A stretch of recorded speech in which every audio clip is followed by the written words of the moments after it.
everything that comes across your social media feed, when they push play, they chose you out of all the stuff, whatever it did, intrigued them to want to push play.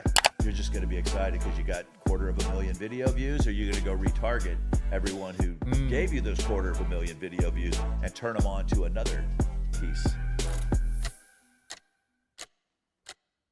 All right, guys, Rick Barker here. We're going to talk the music industry today. I haven't had someone in your space, man. I'm excited. Oh, wow, thanks. Well, I appreciate you having me in general. I mean, everything that you're doing right now, you're touching a lot of pieces of content throughout the globe, and that's what I love. It's like you find these podcasts, you're like, you need to be about this in order to do this, and you've totally proved everyone wrong. You're like, dude, I can just go out and have interesting conversations with people, and people want that. So I don't niche down because you could learn something from every niche and apply it to your business. I agree. Yeah, so I'd love to hear how you penetrated one of the toughest industries, which in my opinion is the music industry. Yeah, it's interesting because I tell people that want to come into it, I'm like, you're trying to function in a dysfunctional business because the consumer does not have to pay for the product. Right. And think about any other business. If the consumer, it's like going to Costco, try the sample, say, oh, I like this, just take it and leave. How long would that company or Costco be in business? And that's kind of what's happening with the music business. It's the wild, wild west in a way because there's no gatekeepers. Everybody can upload music. My mother-in-law could upload music if she wanted to and shoot a video and start an Instagram channel and get in the way. There's just a lot of noise. So my goal since leaving Taylor has been to help independent artists and other creatives in general just say, look, let's go find you an audience. Let's go build a relationship with a small group of people first, and then get bigger. Everybody wants the big thing first. Most people wouldn't know how to handle the big thing first, you know? So we try to crawl before we walk before we run. But yeah, music's the greatest business, the most complicated business. You can't throw money at it to fix it. There is no do A, B, and C, and D happens. It's no two artists' career paths have ever been the same. Right. It's interesting. And these days with everyone's short attention span, you're only remembered for your last hit.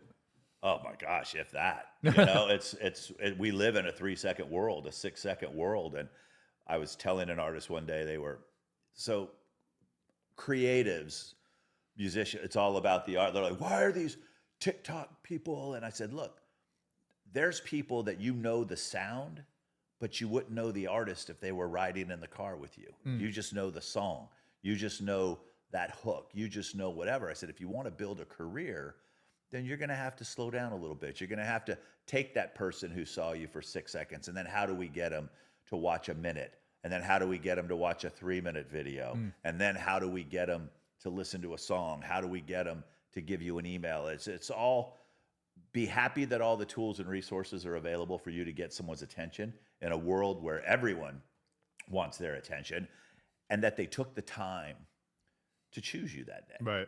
The problem is that we rely so much on what I call rental property, like Spotify's rental property, Instagram's rental property, YouTube's rental property. I said, we need to get them to the restaurant you own, which is your website.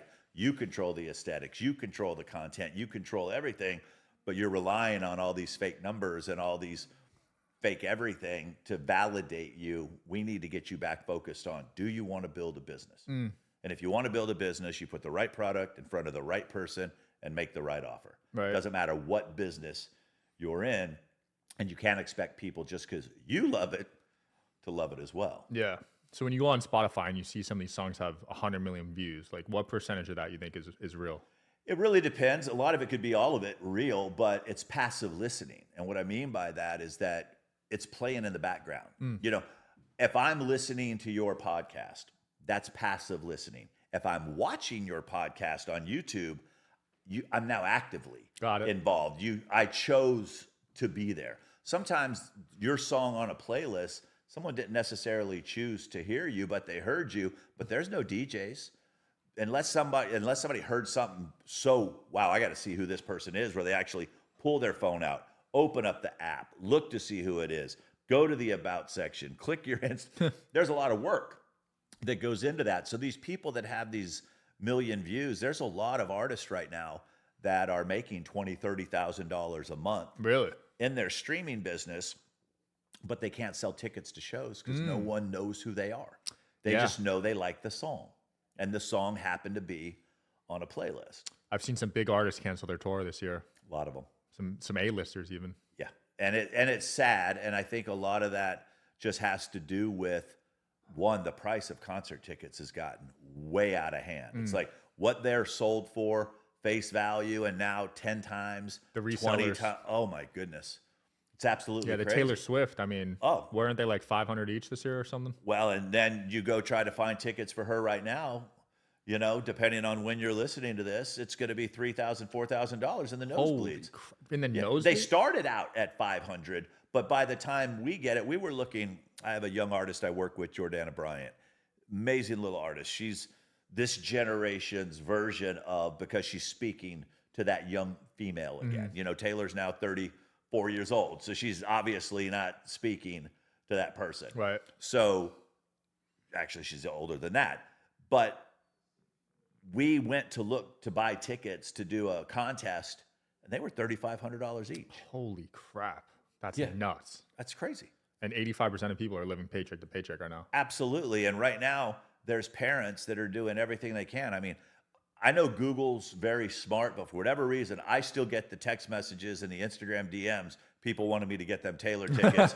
And would you have her do a video for my birthday? And I'm like, somebody please let Google know it's not me. Former manager. Yeah. But it's interesting to see the extent that people will go to get 2 tickets.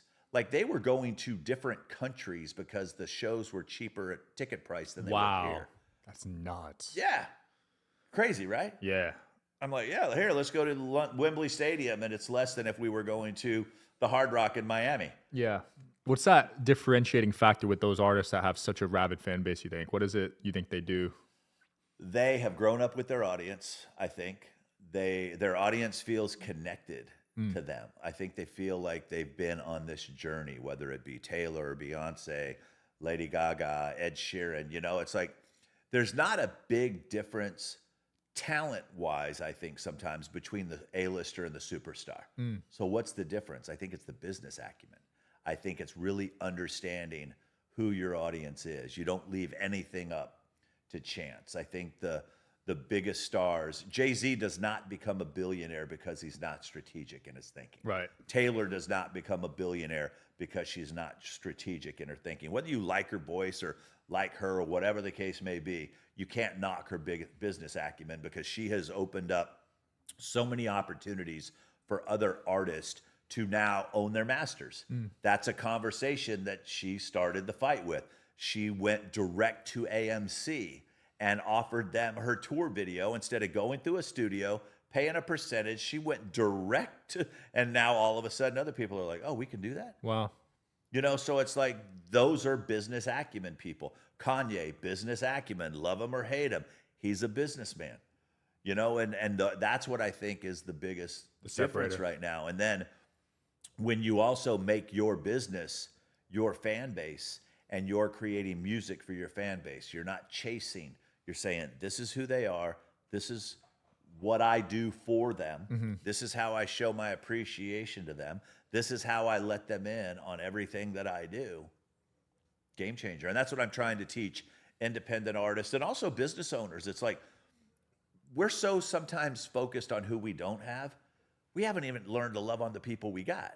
They all want your 1 million+ following on Instagram, but they don't know how to message back the 30 people that sent them messages this week. 100%. You see what I'm saying? They just want, they see what you have and they're like, well, Sean's got it. You know, I should have it. No, Sean knows how to handle it. Sean's got systems and processes in place to make sure that things don't get overlooked. Yeah. They don't want to think about that business side of it. They just, Ray Daniels, I brought him up to you before. He has the Gods podcast. He's brilliant. He says people pray for opportunities. They don't prepare for opportunities.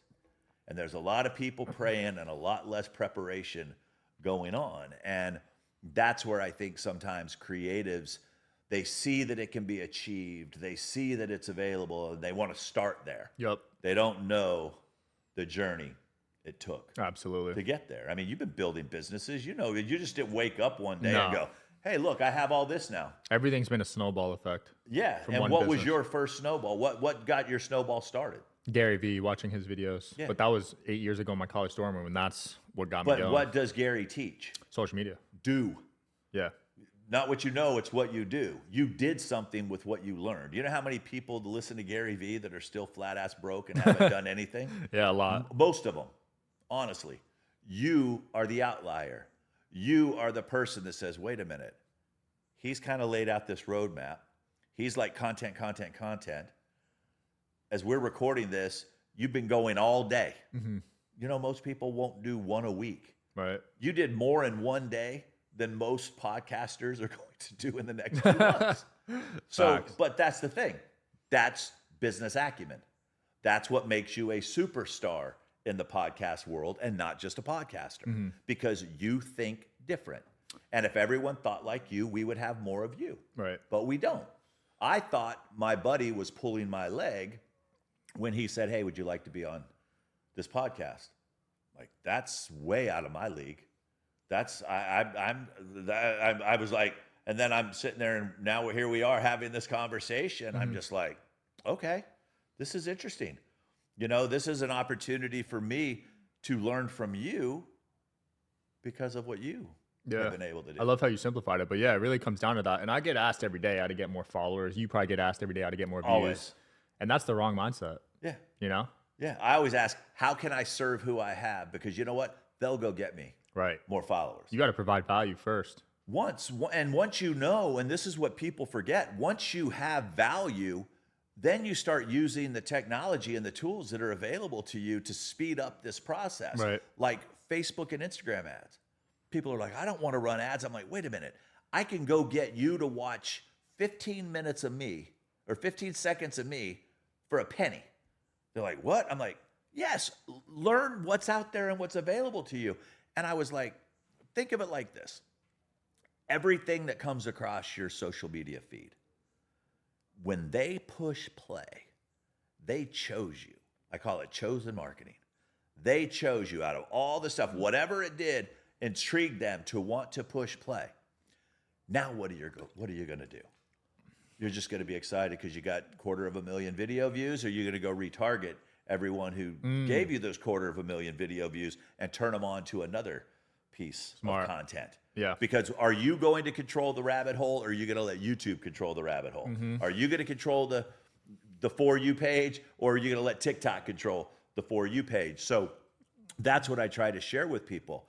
You know, they're arguing now. It's like, technology's ruining everything. I'm like, no, technology, I can't say every, but we can have this conversation.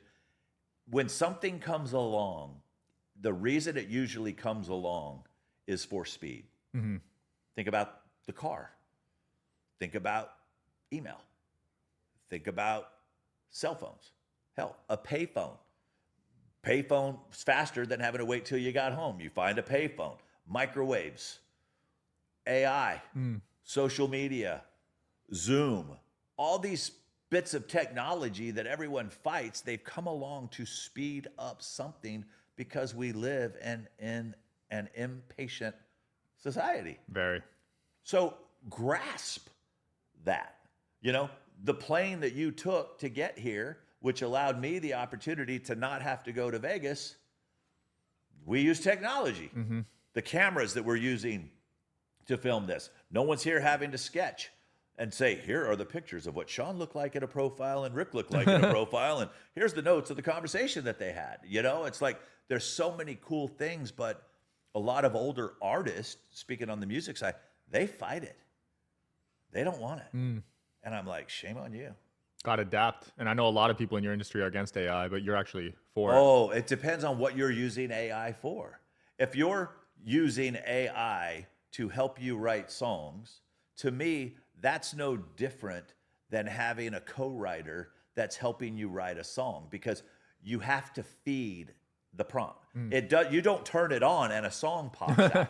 You have to tell it what it is that you want. But I don't even use it for that. I use it more for, give me 10 podcast ideas for a struggling musician that they would find interesting. I use it to go back to the beginner's mindset, because I've been doing this for so long.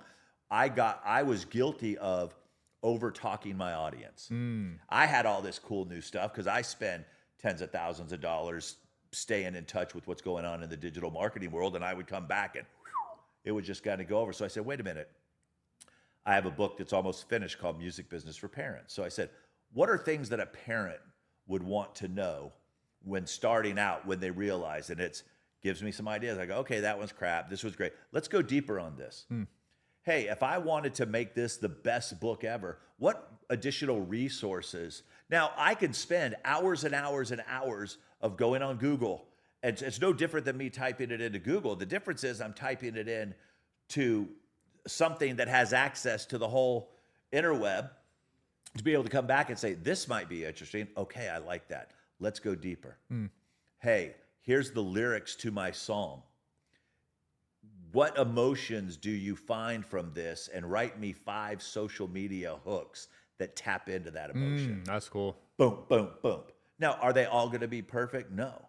But that's what I use it for. I use it to help me outline books. I use it to help me outline courses. Yeah. I use it for a lot of different reasons. But once again, I use it for speed. I use it for speed. The way that we record music, no one's using reel-to-reel anymore. Why? We're using Pro Tools. You go in and grab a synthesized sound. Is that cheating? No. You want to go in and buy a beat from someone and you sing over it? Was that cheating? No. That's utilizing technology that Beatmaker could upload his beats to a place that you could go hear it, like it, license it, not have to record that music yourself. You live in the middle of nowhere and you don't have producers, but some of the best producers in the world are putting their beats up on places like BeatStars, and now you have the ability to work with a badass producer, and you didn't have to travel to his town. You didn't have to pay the studio time. You didn't have to pay anything. You get the finished product. So technology and AI, I'm all about it. Yeah, you just spit out so much gold. Going back to the ads real quick. Yes. I wanted to give this actionable advice because I get a lot of questions about how to grow a podcast. Yep. I wouldn't have been able to get big guests without running ads because no one's going to go on your show if you're getting 100 views. So I spent tens of thousands of dollars on YouTube ads to get some of the videos to 1 million views, hundreds of thousands of views. So that's a good hack for people watching this. And then going back to the AI, dude, every time I go to a new city, I ask ChatGPT for 50 interesting podcast guests. I have an email script that it generates, and I email all their managers, PR teams. Done. That's how I get my guests. It's done. And the thing is it can do so much. I mean, it's like, so artists sometimes, they fight social media. And I think they fight social media because they don't understand what it is. It's an engagement tool. It's just a tool. I don't sell on social media. I give value to where people want to go someplace else to know what it is that I'm selling. Right. I sell through email. You know, it's like I want you to, I'll do, and this is for any business owner, go to ChatGPT and say, what are the 10 biggest complaints about whatever business that you're in? You do 1-minute videos on complaint number 1, make it a 10-part series, the 10 biggest complaints in the automotive industry. Boom, it will give it to you. You make it fit your thing. Go talk to the camera, talk about it. Hey, and if you want the other 9, just comment the word, once again, AI, it's a keyword AI, it's comment the word free, and then you set it up to hit a landing page, they give you the email, you send them the stuff they wanted, and then you put together an email nurture sequence, solve 4 or 5 more problems, and then at the end say, hey, if I was able to do this to you with 4 emails, imagine what I could do if I had an hour of your time. I've got 10 calls. I'm doing 10 one-on-one interviews. Here's my calendar. Charge whatever your hourly rate is, and you'll make $1,000, $2,000 solving people's problems. And it was their idea to come to you because you provided value to them first. I love that. I mean, it's simple, but people are, and like Gary, mad props. I wish I would have known you were a big Gary Vee fan. I've bought all his shoes. Yep. You know, I'm 32 years sober, but I subscribed to his Empathy Wines when he had it to give to my buddies.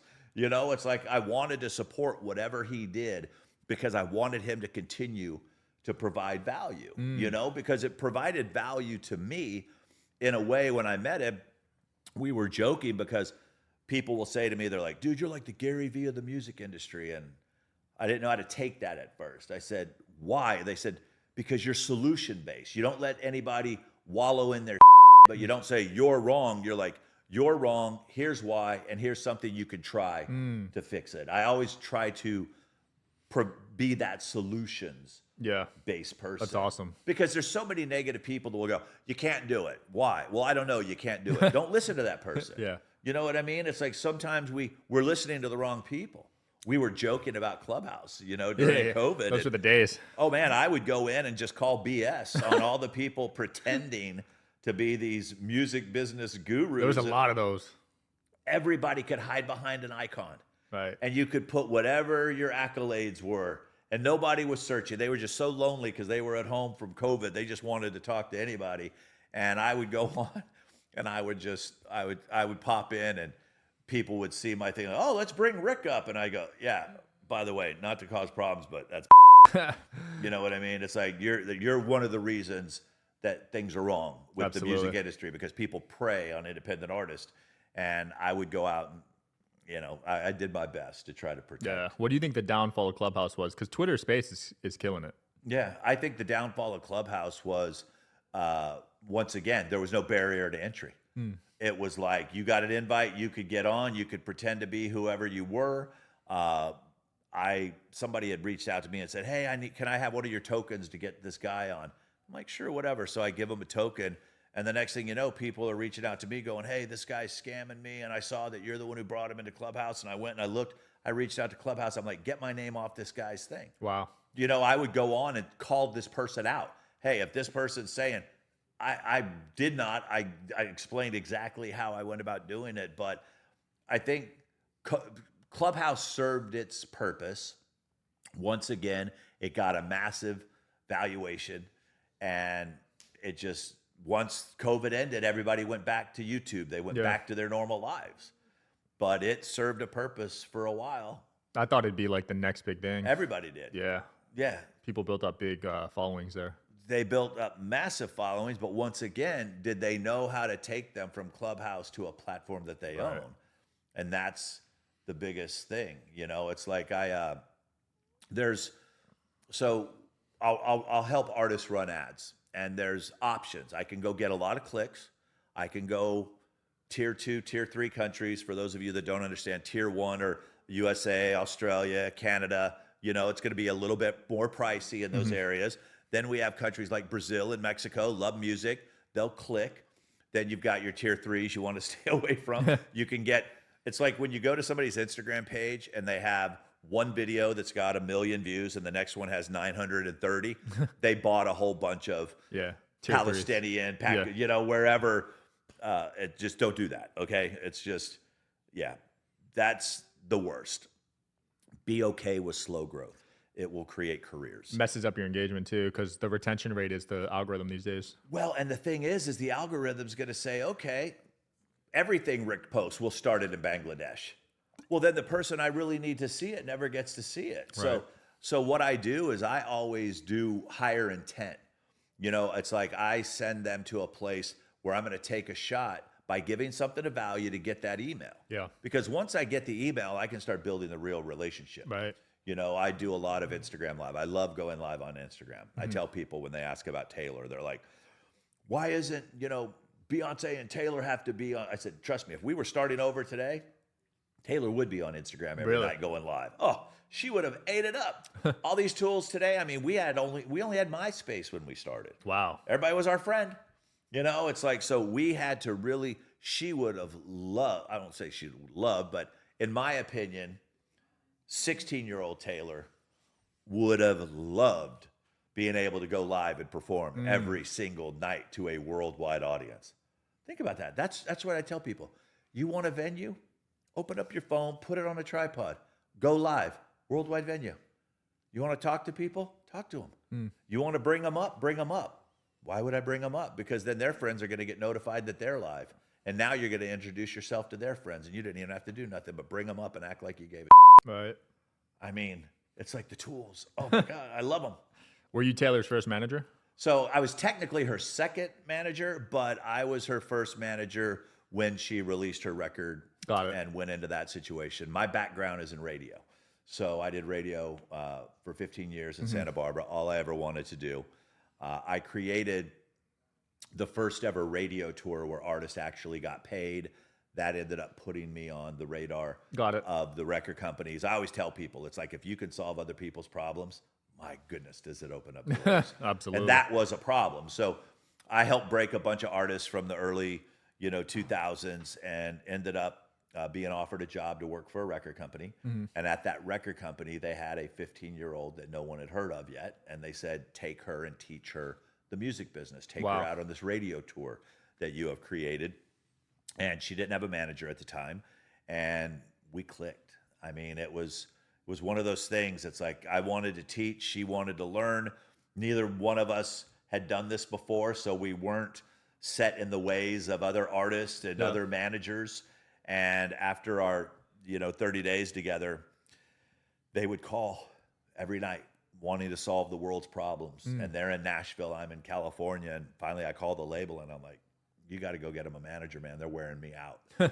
And they went and all the big managers said no. And some of the other managers, maybe they didn't want a teenager. Maybe they didn't want to deal with parents. Who knows why? They said no, they didn't understand the internet were some of the reasons why. So they called and said, hey, I said, how's the hunt coming? And they're like, that's why we're calling. And I said, okay. And they said, what would you say if I told you Taylor wanted you to be her manager? I said, I would say no.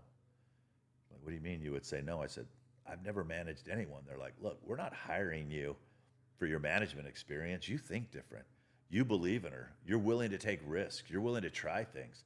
That's what we need right now. We don't need somebody that's just going to do the same things that everyone else is doing. Because I used to always tell her, I'm like, hey, if you want the same results as everyone else, do what everyone else is doing. And right now, they're failing. Right now, it's like the industry has shifted. There's a change coming. And what are you going to do with it? And it was great. So they offered me the job to be her manager. And I would drive from Santa Barbara to LA, catch a plane, land in Nashville, catch a bus. That's a far flight. Tour for 4 days, go back home. And I did that for 2 years. Damn, every week? Yeah. Holy My crap. last year with her, I was gone 187 days. And I had a 4-year-old and a 2-year-old at the time.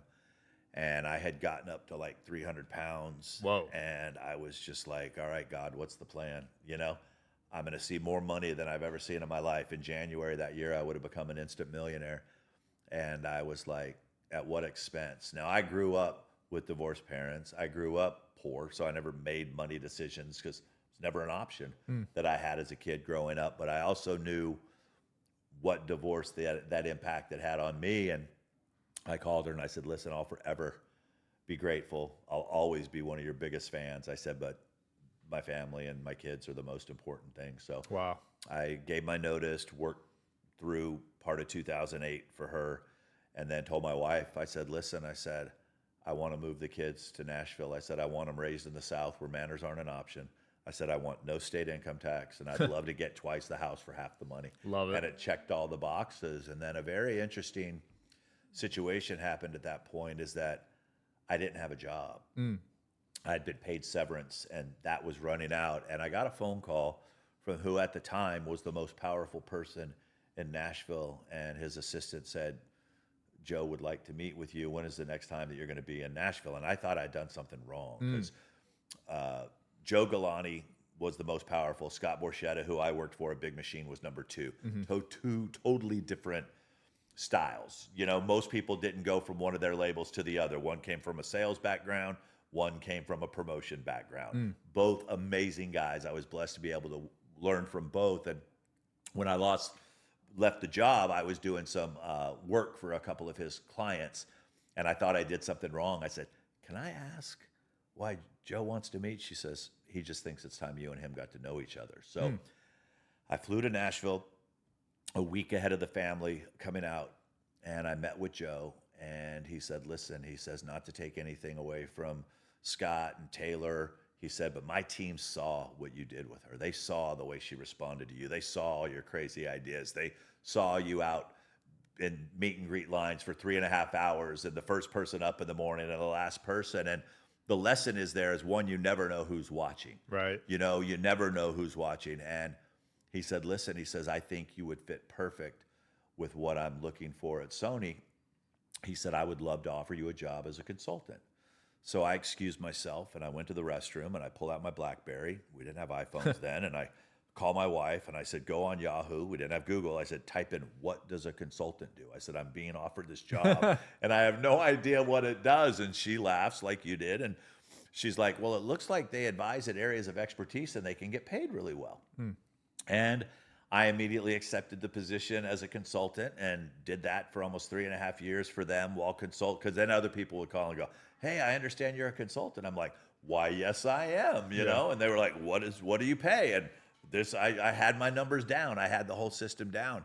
But what I started seeing was there were just way too many things that I was screwed because I thought like a manager, but now I'm working at a label and I'm pro artist, but I'm also pro label. And I'm seeing a lot of things are happening at the label that aren't beneficial to the artist. And I'm like, do I say something? Because I'm friends with these artists. I'm friends with these managers. This employer is now paying me to do this. Right. So I ended up realizing that if I wanted to be the most effective that I could be, I needed to start educating artists before they got their record deal and educating new managers before they got the record deal to be able to go in and make sure that they were a business. That because the record companies today, they're not in the startup mode anymore. They're in the acquiring businesses that are already working. They already want to see streams. They already want to see ticket sales. The tools are available for anyone to do it. They want to see, are we going to invest in someone who's already doing it, who's already using those tools? We don't have time to start someone from scratch. Takes too long, right? It takes way too long. It's very risky. They're not designed for that. They're not designed to help an artist grow a fan base. Right. They're designed to throw gasoline on the fire that you've already created. So now you can come in and become a business partner with the label and not an employee. Employees have no decision-making power. Business partners do. You're able to write a better deal for yourself. You're able to come in with momentum that they can keep rolling. It's hard to start the wheel. It's easy once the wheel gets rolling. So that's what I'm trying to do is help those that want to go that route be something that's attractive to them. Those that want to remain independent, keep 100% creative control, keep the bigger piece of the pie, do things when they want to do things. I'm also teaching them how to do that, how to stay independent, how to be your first record company, your first manager, your first publisher, teach them those business sides. And I'm able to teach thousands of people all over the world because of technology, because of the internet. Love it. You know, I make courses. I do, if there's a problem, I'll talk about it, create it, put it out there, load up someone's toolbox, then it's up to them to use the tools. Yeah, love that, Then man. it's What a up to them story. to use the tools. Holy crap. Did you watch the Taylor Swift Scooter Braun documentary? I've watched all her documentaries. I also wish that I didn't care as much about what was going on with Scooter because I didn't have a personal relationship with Scooter, but I did feel something as the fans were turning on Scott Borchetta because they were perfect for each other. Really? Scott gave her, so she was signed to Sony Music before she was signed to Big Machine Records. A lot of people don't remember that. Scott was the one who gave her the opportunity to write her own music and write her own record. You know, people forget that part of it. Taylor put his label on the map. They were perfect What happened there? for each other. What happened with that relationship? Well, that relationship her deal was coming to an end, you know, okay. and she wanted, She got offered more money somewhere else. yeah, a lot more, and the ability to own her masters and the ability to do a lot of different things. You Right. know, it's like that happens. But, you know, people were saying things like, you know, it's like never blame the label if an artist signs a bad record deal. Blame your attorney. Okay? Because you don't have to sign it. And the label is the bank. And the label's going to do everything it can to protect the bank. And the label is taking all the financial risk in the beginning. So the label deals that they were signing were pretty standard at that time. And that's the deal. And then once you recoup, which means you get, so do you mind if I explain how a quick record deal works? Sure. Okay, so the record company, I give you $100,000. And I say, okay, here's your $100,000. That's your advance. I'm also we're gonna spend $200,000 on a record. We're gonna spend $50,000 for a video. So now you're responsible for paying back that money. That was It's like a loan. It's recoupable. Yes. Now, the deal I just signed with you is an 85-15 deal. So for every dollar that comes in, I keep 85, you get 15. Yeah. But the problem is you have to pay back your loan to me out of your 15, Got it. not out of the 85. Oh, wow. You see what I'm saying? So it's not the dollar doesn't pay back the loan. Your 15 cents. So that would take time. It does. And so it's almost like for every, I don't know the exact math, but people would say for every 200 it costs you, you have to make $1 million to be able to pay back whatever it is. You're the crypto No, that makes guy. sense. You've got the number thing. But yeah, you're only paying it back off your 15. Now, not many artists recoup. It's really hard because the label can spend and you're responsible for it. And most are, well, she had already recouped multiple times with what had happened. So she was always able to go in and, renegotiate. Got and it. I just wish that it was just sad to see because they did some very special things together. And there's stuff that went on behind closed doors that I'm not privy to. Yeah. And it doesn't matter to me. When people would come to me asking whose side I would take, I said, I'm not going to take a side. I'm going to use this as an opportunity to educate on what that situation was. Scott needed to sell something. It was more valuable with Taylor attached to it. And Scooter was a smart businessman and came in and took that opportunity. It's business. Right. It's business. But then all of a sudden, you turn the Swifties loose and they're all making death threats and all kinds of crazy things that are happening. Yeah. You wouldn't believe the crap I get sometimes. People are, who's this Rick Barker guy? I'm like, Google. It's like that's part of my story. Yeah. I take zero credit for anything that Taylor did because Taylor ended up having to do it. The same way Gary Vee can't take credit for what you did because he said the same thing to millions of people. You chose to do it. Good point. I say the same thing to thousands of artists. She chose to do it, because I'm a firm believer. If I'm going to take all the credit, then do I have to take all the credit for the people that didn't have success with what I taught? Right. Can't be picking and choosing. Absolutely. That's everything. So I'm just like, hey, I gave some people some information. They did something with it. Congratulations to them. If you'd like me to give you that same information, awesome. But I can't guarantee anyone anything. It just doesn't work that way. Yep. And everybody wants guarantees. And trust me, if anybody's guaranteeing you anything, run. Yeah. They're not legit. It's a red flag for me when someone asks, what can you guarantee?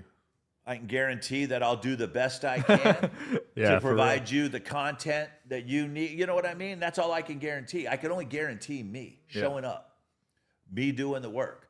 It's like I have this thing called office hours, and every Monday, 3 o'clock, artists that are in my community come and ask me questions specific to their business. It's like me being a virtual manager for thousands of people without having to physically take on their day-to-day responsibilities because the manager couldn't do it.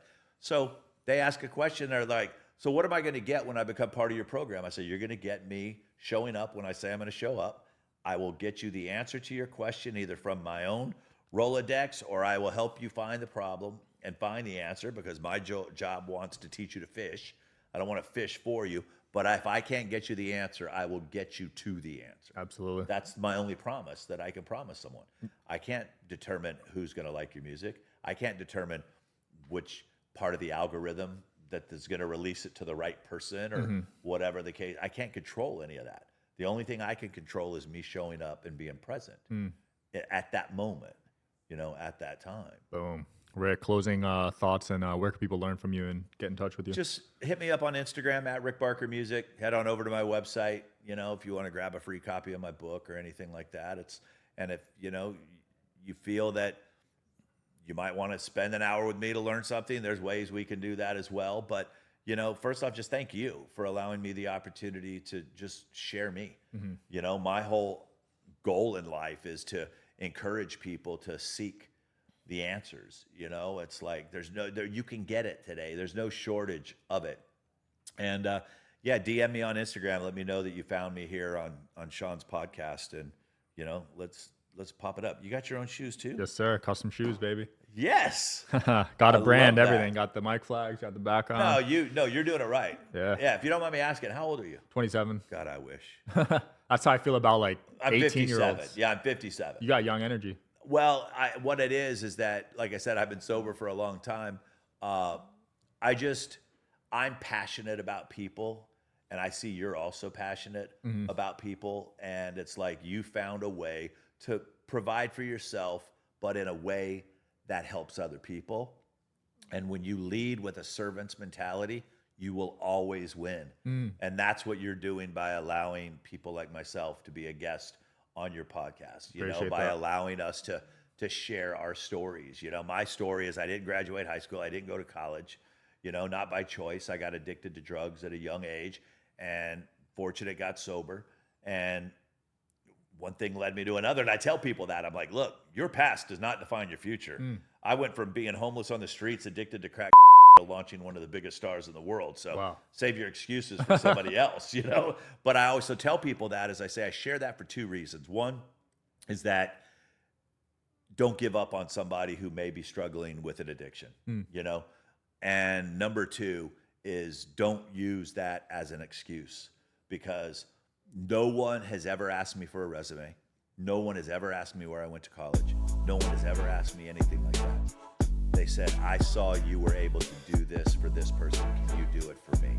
Show up every day, kick ass, and people will notice what's going on, and the right opportunities will come your way. I love that. We'll end it there, man. That was so powerful. Perfect, I brother. love it, dude. I Thanks for appreciate coming on. you, man. Yeah, thanks for having me. Absolutely. Thanks for watching, guys. See you next time.